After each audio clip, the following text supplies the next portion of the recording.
The final results of this trial highlighted that at least 1 out of 3 patients had a so-called triple negative. So we identified a patient population which included those with PD-L1 low or absent expression, claudin 18.2 negativity, and mismatch repair proficiency.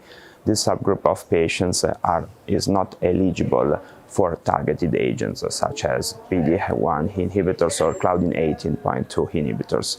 And so this subset of patients could benefit from a switch maintenance strategy. In fact, as you know, a lot of patients do not actually receive the second-line therapy after the induction phase with oxaliplatin and fluoropyrimidine because early performance status decline and disease progression or death. We identified a subset of patients with triple-negative tumors, such as those with low or absent PD-L1 expression, claudin 18.2 negativity, or mismatch repair deficiency.